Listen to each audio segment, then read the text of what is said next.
Olá, alunos! Bem-vindos a mais uma aula de História. Eu sou a professora Cláudia Gomes, eu sou uma mulher branca com os cabelos escuros na altura dos ombros. Eu uso óculos e estou vestindo uma parca marrom. Imagina a cara de quem lá em 2014 estava assistindo o jogo da Copa do Mundo entre Brasil e Alemanha. E de repente a Alemanha fez 1, 2, 3 gols. E de repente a Alemanha fez 7. Imagina. Foi a mesma cara que os franceses fizeram quando a Alemanha invadiu o território francês em menos de um mês.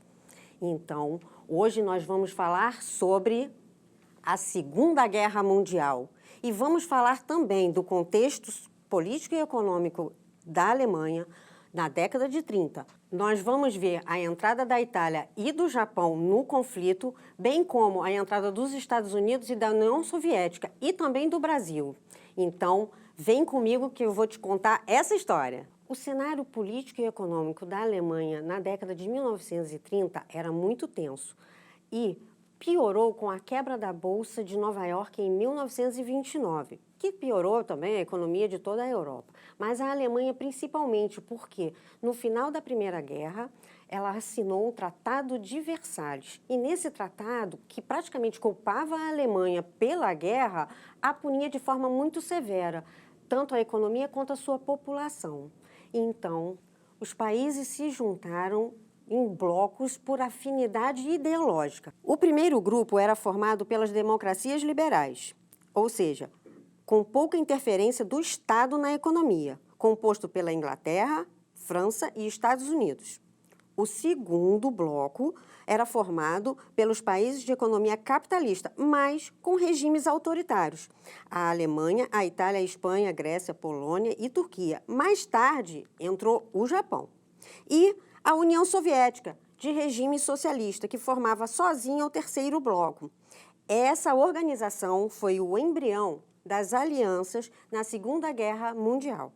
Ao chegar ao poder em 1933, Hitler foi gradativamente descumprindo o Tratado de Versalhes, que proibia, por exemplo, que ele convocasse o alistamento militar e ele fez. Além disso, ele passou a investir pesado em armamentos e principalmente na Força Aérea Alemã, que era proibido pelo tratado, a famosa Luftwaffe. Desculpe, mas eu não sei falar alemão.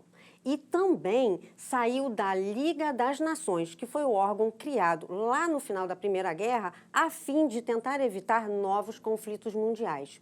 Com isso, Hitler deixou bem claro que ele não queria continuar naquela organização porque pretendia outras coisas. A propaganda nazista criticava o Tratado de Versalhes, mas também a economia liberal, notadamente a França e a Inglaterra, que, segundo o Führer, estavam tentando prejudicar a Alemanha. Então, encorajado, já que não houve efetiva retaliação, Hitler aliou-se a Mussolini em 1936 e juntos ajudaram o general fascista Francisco Franco na Guerra Civil Espanhola, com o objetivo de derrubar o governo republicano, que tinha sido democraticamente eleito. A seguir, Hitler e Mussolini solidificaram a sua aliança, formando o eixo Roma-Berlim, bloco político-militar que, com a entrada do Japão, constituiria o eixo Roma-Berlim-Tóquio. Eles não escondiam o desejo de expansão territorial. Em 1938, Hitler invade a Áustria, com o argumento de que a maioria do povo austríaco tinha origem ariana e que precisava daquela região para formar o Terceiro Reich. Era a ideia de espaço vital, pois havia muitos simpatizantes austríacos ao nazismo no país. A mesma lógica foi usada por Hitler, então, para reivindicar a região dos Sudetos, ali, na Tchecoslováquia. A área estratégica, porque situada na fronteira entre a Alemanha e a Tchecoslováquia, rica em matéria-prima e indústrias importantes. Mesmo contrariando explicitamente o Tratado de Versalhes, a França e a Inglaterra não tentaram impedir Hitler, adotando uma política de apaziguamento. Mas o motivo principal da França e a Alemanha não se importarem com o que o Hitler estava fazendo até aquele momento é porque eles pensavam que, por conta do anticomunismo inerente ao regime nazista, Hitler invadiria a União Soviética. Então, por isso, eles achavam que o fascismo era um mal menor diante da expansão do regime soviético. Em setembro de 1938, foi realizada a Conferência de Munique, reunindo representantes da França, Inglaterra, Itália e Alemanha. Os representantes da Tchecoslováquia, maior interessada, nem foram convidados. Lá, firmou-se um acordo que determinava a entrega da região dos Sudetos aos alemães. Em troca, Hitler, bem no centro da imagem, não empreenderia novas anexações. Caso descumprisse o acordo, a França e a Inglaterra declarariam guerra à Alemanha.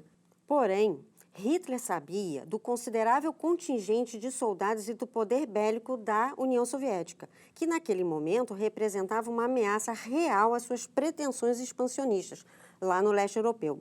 A Rússia, representada na imagem pelo presidente Stalin, naquele momento estava isolada e aceitou negociar. Então, o acordo entre Hitler e Stalin, expresso nessa charge, estabeleceu um pacto de não agressão entre os dois países e determinava que a União Soviética não reagiria a uma possível invasão alemã à Polônia. Em troca, uma parte da Polônia seria entregue à União Soviética. Ambos sabiam que não cumpririam o acordo, mas ganharam tempo para se organizarem. Prosseguindo seu projeto de formação do Terceiro Reich, Hitler invade a Polônia e o exército russo invade a outra parte da Polônia. Com isso, a França e a Inglaterra não puderam mais ignorar a ação de Hitler e também declaram guerra aos países do eixo. Como fizeram na Polônia, os alemães invadiram a França usando a tática de guerra Blitzkrieg.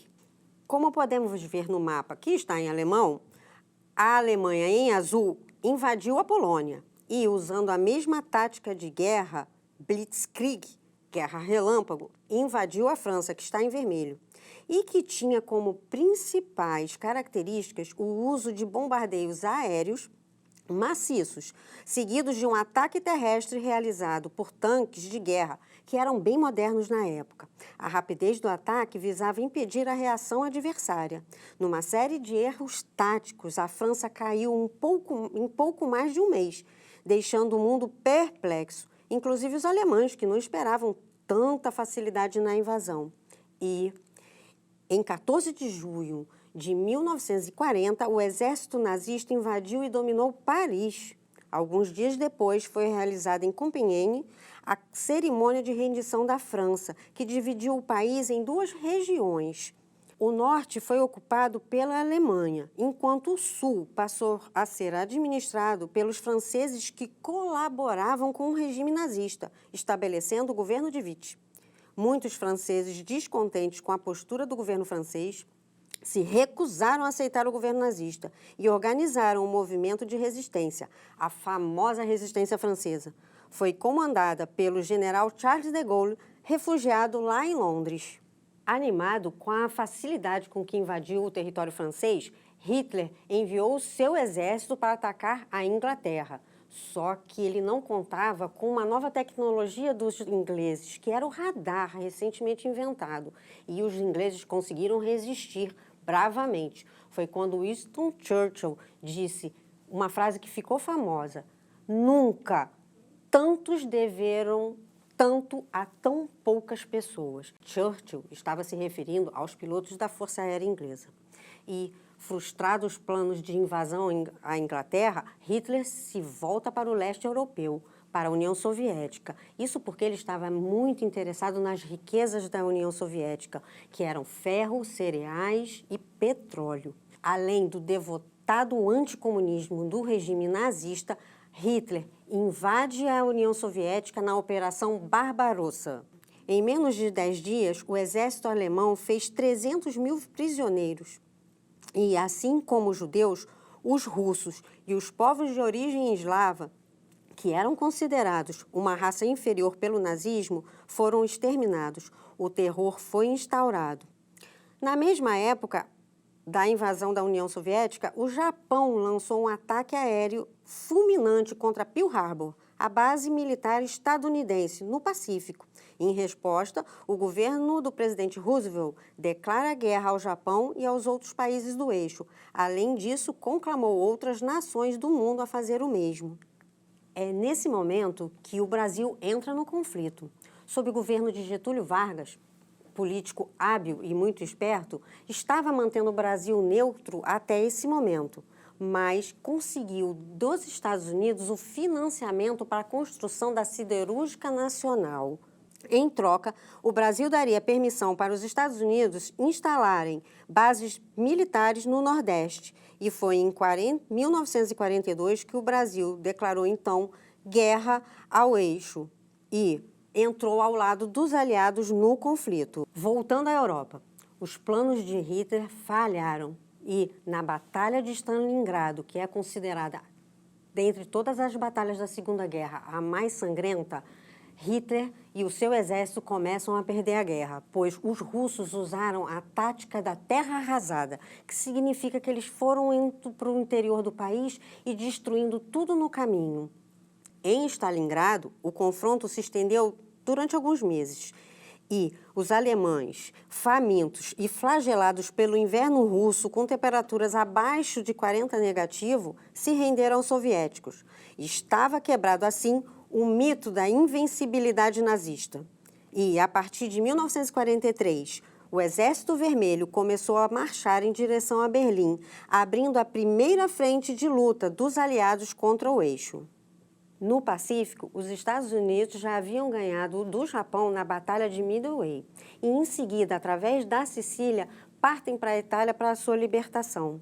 Só que os próprios fascistas italianos assinaram um acordo de paz com os aliados e julgaram e condenaram Mussolini à morte. Então, os aliados abriram a terceira frente de batalha, que era no noroeste da França, a Normandia, no famoso Dia D, codinome para que os alemães não descobrissem o dia exato através das escutas de rádio.